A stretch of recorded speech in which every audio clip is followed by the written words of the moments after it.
നമസ്തേ. തമിഴ്നാട്ടിലെ കൈലാസനാഥർ കോവിലിൻ്റെ മുന്നിലാണുള്ളത്. ഏതാണ്ട് 3 മണിക്കൂറായി ഇവിടെ എത്തിയിട്ട്. വളരെ വിശാലമായ ക്ഷേത്രമാണ്. എന്താ പറയുക, മണൽ ശില്പങ്ങൾ കൊണ്ട് നിർമ്മിച്ച ക്ഷേത്രമാണ്. അനേകം ശില്പങ്ങളുണ്ട്.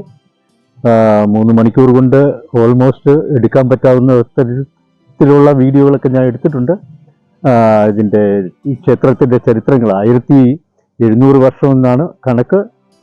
എന്തായാലും 1200 മുകളിൽ 1700 വർഷത്തെ പഴക്കമുള്ള ഈ ക്ഷേത്രത്തിൻ്റെ ശില്പഭംഗി നമ്മൾ ആരും അതിശയിച്ചു പോകുന്ന തരത്തിലാണ്.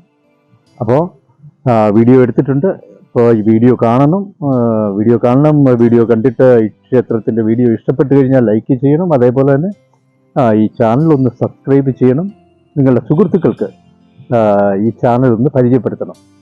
അപ്പോൾ കൈലാസനാഥ ക്ഷേത്രത്തിൽ നിന്നും നമ്മളെടുത്ത ക്ഷേത്രത്തിൻ്റെ വിശേഷങ്ങളും ക്ഷേത്രത്തിലെ മനോഹര ശില്പങ്ങളിലേക്കും നമ്മുടെ യാത്ര ആരംഭിക്കുകയാണ്. നമസ്തേ.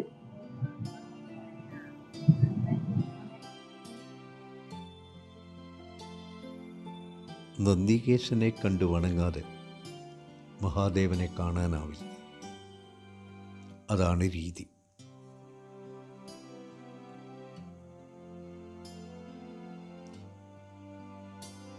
നന്ദികേശന്റെ മനോഹരമായ ശില്പം.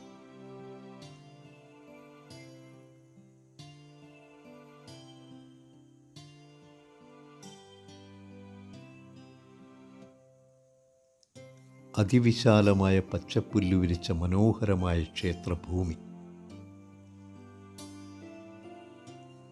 അങ്ങിങ്ങ് ഇരിപ്പിടങ്ങളും ഒരുക്കിയിട്ടുണ്ട്. ഒരു വശത്ത് മനോഹരമായ ക്ഷേത്രക്കുളം.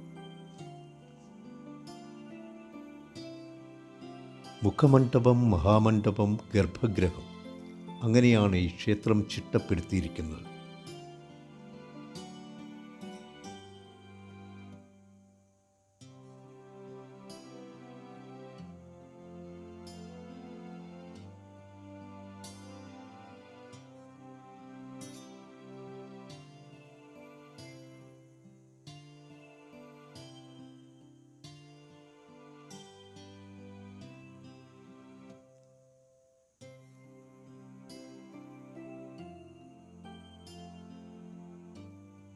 ശ്രീകോവിലിരിക്കുന്ന മഹാദേവനെ നോക്കിയിരിക്കുന്ന നന്ദികേശൻ്റെ അരികിൽ നിന്ന് നമ്മൾ ശ്രീകോവിലിനരികിലേക്ക് പോവുകയാണ്.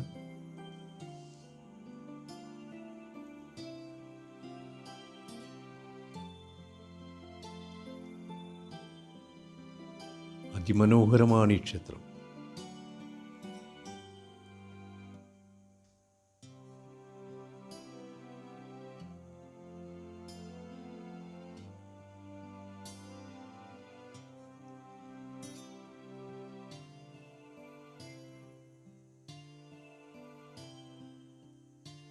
നിത്യവും അനേകം സന്ദർശകർ എത്തുന്ന ക്ഷേത്രമാണ്. തിരക്കേറിയ ക്ഷേത്രമാണിത്.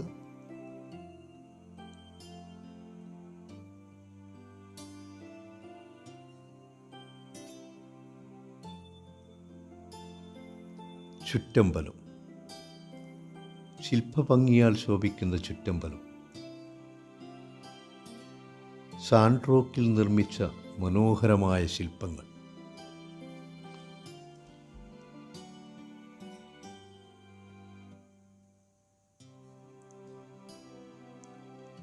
പല്ലവ രാജാക്കന്മാരുടെ കാലത്ത് ദ്രാവിഡ ശില്പകലയുടെ സുവർണകാലമായി രേഖപ്പെടുത്തിയിട്ടുണ്ട്. ധാരാളം ക്ഷേത്രങ്ങളും പല്ലവ രാജാക്കന്മാർ നിർമ്മിച്ചിട്ടുണ്ട്.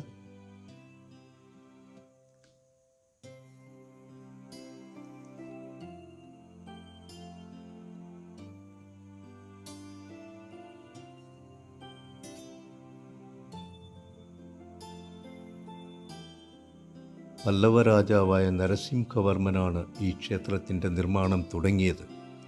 പിന്നീട് മഹേന്ദ്രവർമ്മനാണ് ഈ ക്ഷേത്രത്തിൻ്റെ നിർമ്മാണം പൂർത്തിയാക്കിയത്.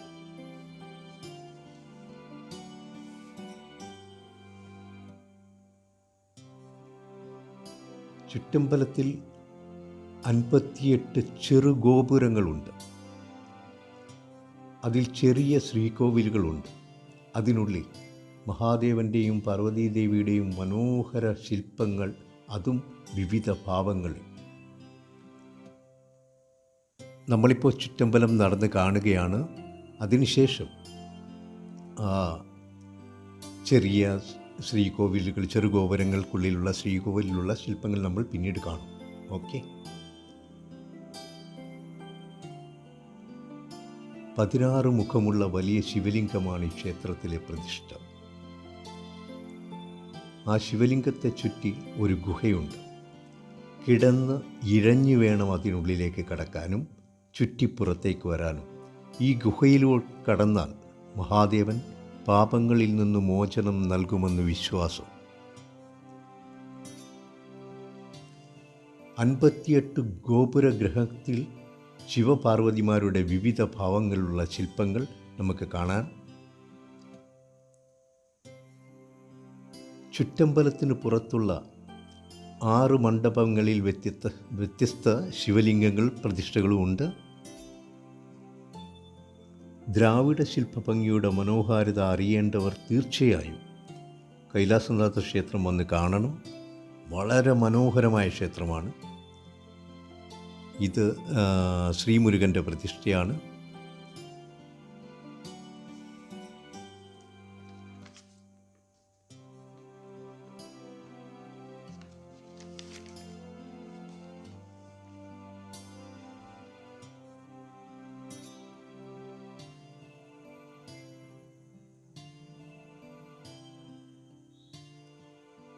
സാൻഡ്രോക്കിൽ നിർമ്മിച്ച മനോഹരമായ ശില്പങ്ങൾ.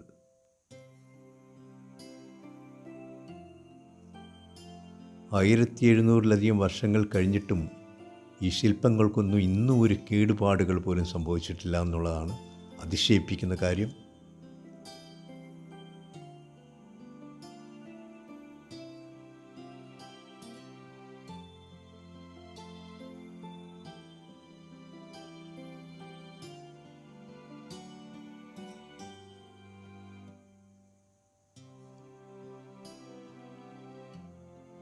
ബൃഹദേശ്വര ക്ഷേത്ര നിർമ്മാണത്തിനു മുമ്പ് രാജരാജ ചോളൻ കൈലാസനാഥ ക്ഷേത്രം സന്ദർശിച്ചിരുന്നു എന്നും കേൾക്കുന്നുണ്ട്. അങ്ങനെയൊരു റിപ്പോർട്ടുണ്ട്. ഒരുപക്ഷെ അദ്ദേഹത്തിന് ദ്രാവിഡ ശില്പഭംഗിയുടെ കൂടുതൽ വിവരങ്ങൾ അറിയാൻ വേണ്ടി അദ്ദേഹം എത്തിയതാകാം.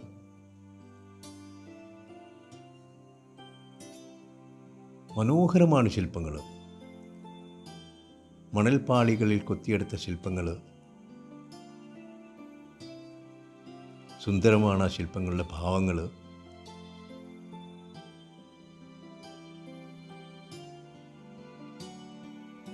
ശരിക്കും ഈ ക്ഷേത്രത്തിൻ്റെ ചുറ്റമ്പലത്തിൽ നടന്ന ഈ ശില്പങ്ങൾ കാണുമ്പോൾ ഒരു വല്ലാത്ത അനുഭവമാണ്.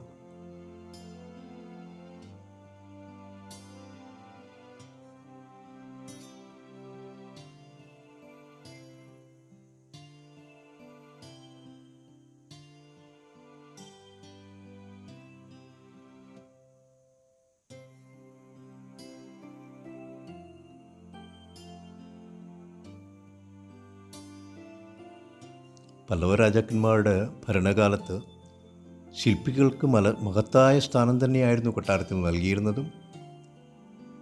അവിടെ എല്ലാ പ്രവർത്തനങ്ങൾക്കും രാജാവിൻ്റെ പൂർണ്ണ പിന്തുണയും ഉണ്ടായിരുന്നു. വർഷങ്ങളെടുത്ത് നിർമ്മിക്കപ്പെട്ട ക്ഷേത്രമാണിത്.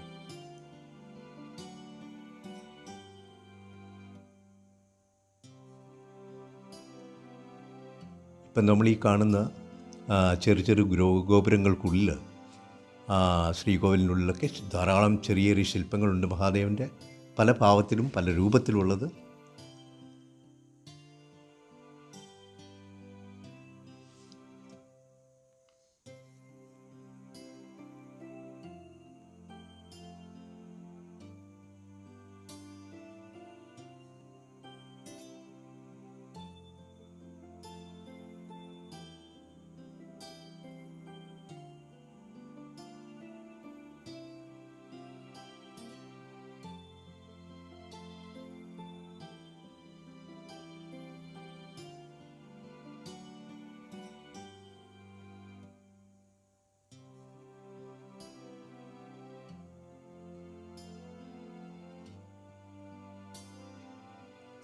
സാൻഡ്രോക്കിൽ തീർത്ത വിസ്മയം, അതാണ് കൈലാസനാഥ ക്ഷേത്രം. ചുറ്റമ്പലം ചുറ്റി നടന്ന് കണ്ടാലും നമുക്ക് മതിയാവില്ല, അത്രത്തോളം ആകർഷകമാണ്.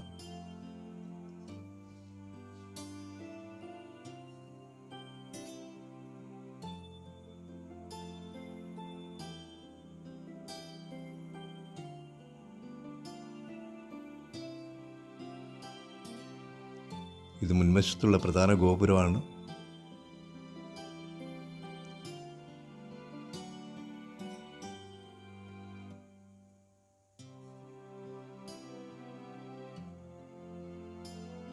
ഇത് നമ്മൾ നേരത്തെ പറഞ്ഞ ഓരോ ഗർഭഗൃഹത്തിനുള്ളിലും ചെറു ചെറു ഗോപുരങ്ങൾക്കുള്ളിലുള്ള ശില്പങ്ങളാണ്.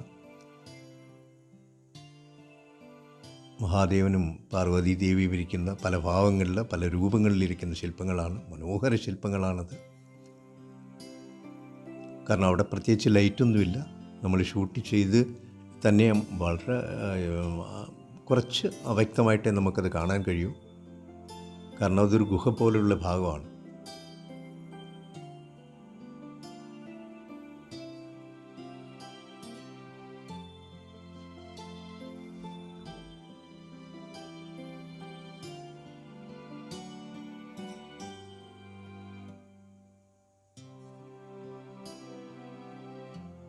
ഇതേപോലെ 58 ഗർഭഗൃഹങ്ങളിലും മഹാദേവൻ്റെയും പാർവതീദേവിയുടെയും സാൻഡ്രോക്കിലുള്ള ശില്പങ്ങളുണ്ട്. അതേപോലെ ക്ഷേത്രത്തിൻ്റെ പുറത്തേക്ക് നമ്മൾ കിടക്കുമ്പോൾ അവിടെ ഒരു 6 ഗോപുരങ്ങളുണ്ട്, ചെറിയ ഗോപുരങ്ങളുണ്ട്. അവിടെ വ്യത്യസ്തമായ ശിവലിംഗങ്ങൾ പ്രതിഷ്ഠിച്ചിട്ടുണ്ട്.